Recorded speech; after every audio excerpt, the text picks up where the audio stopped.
आज महागाईचा भस्मासूर प्रचंड वाढलेला आहे.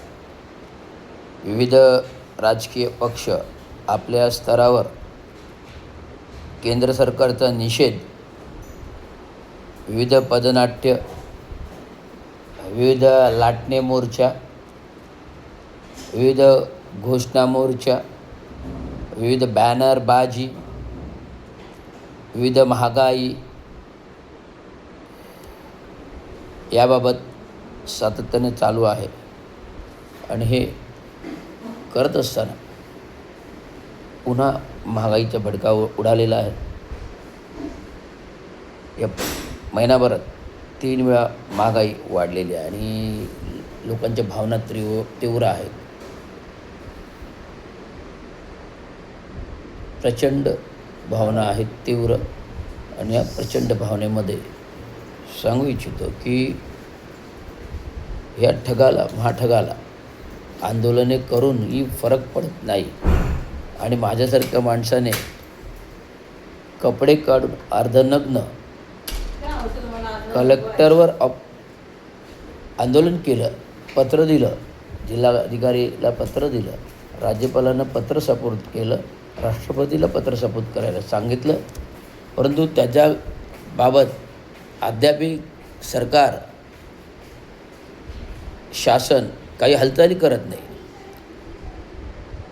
राज्य सरकारने आपली नैतिक जबाबदारी समजायला पाहिजे. केंद्र सरकारने आपली नैतिक जबाबदारी समजावी. आज केंद्रामध्ये एस्टीम फाईलसारखं प्रकरण गाजताना महाराष्ट्रातही त्याच महिन्यात तेवढ्या जोमाने अशोक खरात प्रकरण बाहेर निघालं, कॅप्टन फाईल बाहेर निघाली. आणि ह्या सर्वमध्ये सर्वच मंत्री, 39 आमदार, लोकप्रतिनिधी, मंत्रिपदावर असलेले मुख्यमंत्री, उपमुख्यमंत्री, त्याच्यासोबत फोटो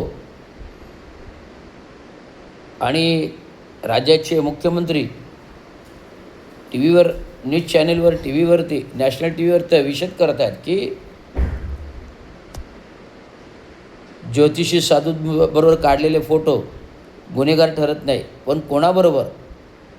जर सत्यचं वाली परमेश्वर आहे आणि असं सत्य प्रामाणिक साधू जे असतील, भोंदू बाबा सोडून प्रामाणिक जे लोक असतील त्यांच्याबरोबर तुमचे फोटो आले तर आम्ही समजू.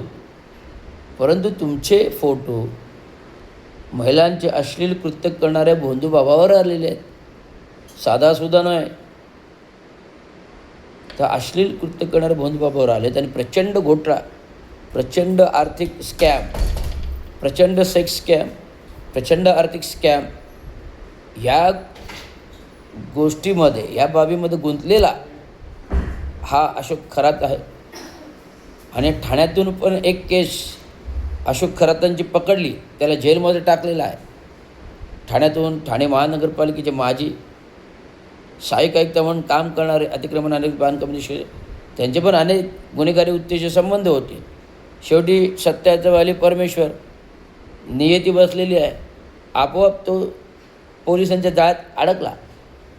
घोडबंदरच्या एका बाईला घेऊन अशोका खरांकडे गेल्याचं त्या बाईची आलेली तक्रार आणि ही व्यक्ती ठाणे सोडून पळून गेली. ती कोल्हापूरच्या कुठल्या तरी कोपऱ्यात पोलिसांना शोधे आणि ती सापडली.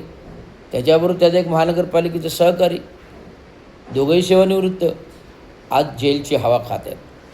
जर सर्वसाधारण गुन्हेगाराला जर जेलची हवा आहे, अशोक खरातांना जर गोलची हवा आहे, तर मंत्र्यांमधले जे दोषी लोक आहेत, मंत्र्यांमधले, सरकारमधले, राज्य सरकारमधले जे दोषी मंत्री आहेत, जे दोषी आमदार आहेत, या सर्वांवरती गुन्हा दाखल झाला पाहिजे, कारवाई झाली पाहिजे आणि सरकारवरून पायउतार झाला पाहिजे.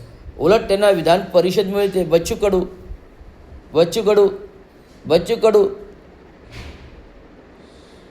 विधान परिषद मिळाली ना. आता महारत्नाची जमीन आहे. अजितदादा पवार जिवंत होते महिनाभरामध्ये, तेव्हा महारत्ना जमीनचा घोटाळा निघाला. पार्थ पवारचा पुण्यातील मुंडबा गावातील महारत्ना जमिनीचा घोटाळा निघाला. ॲमेडिया कंपनीचा मालक असून ॲमेडिया कंपनी सांगते तेव्हा तो दोषी आहे ना, मग नुसते त्याचे अशिष्ट दोषी तरी अशिष्ट दोषीला त्यांनी सांगितलं. त्यामुळे हा सगळा स्कॅम असूनसुद्धा त्याला राज्यसभा खासदार मिळते. किती बरं मोठं लोकशाहीचं हे अपमान आहे, घटनेचा अपमान आहे, संविधानाचा अपमान आहे, लोकशाहीचा अपमान आहे. गुन्हेगाराला उच्च पद मिळतं आणि सर्वसामान्य गोरगरिबाला रस्त्यावर आंदोलन करावं लागतं. भ्रष्टाचाराला उच्च पद मिळतं आणि सर्वसामान्य गोरगरीब प्रामाणिक 2 वेळच्या पोटापाण्याचा व्यवसाय करणाऱ्या माणसांना 2 पोटापाण्यासाठी रस्त्यावर आंदोलन करावं लागतं, थाळी पेटाव्या लागतात, पदनाट्य करावे लागतात, अनेक जाहिराती मोर्चे काढावे लागतात, विरोधात घोषणाबाजी करावी लागते. ही दुर्दैव आहे. आज कोणी तो न्यायमूर्ती त्याने बेकार युवकांना, जे सुशिक्षित बेकार युवक आहेत त्यांना झुरळ कीटक म्हटल्यामुळे त्यांनी आभासी सोशल मीडियावरती कॉकरोच जनता पार्टी उघडली.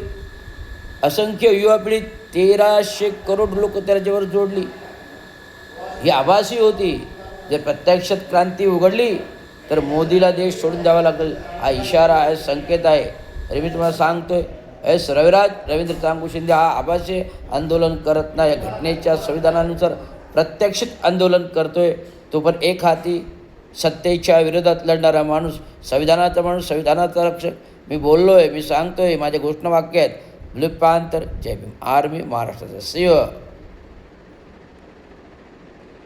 आरक्षणाचं रक्षक, संविधानाचं रक्षक, राज्याचं रक्षक, देशाचा रक्षक, भारताचं अग्नेअस्त्र, भारताचं रक्षक. जर असं कोणीतरी देश संविधानाचा विस्कार करून देश बुडवण्याचं काम करत असेल तर हे अग्निअस्त्र जरूर त्यांच्यावरती पडणार आणि त्यांचा कोळसा जळून करणार, हे तुम्हाला नक्कीच सांगतो. रविराज, स्वतंत्र मजूर पक्ष राष्ट्रीय अध्यक्ष आणि शिवछत्रपती संघटना प्रमुख संघटक, माझ्या तीव्र भावना आहेत, त्या लोकांपुढे पोचाव्यात. एवढं धन्यवाद. जय महाराष्ट्र.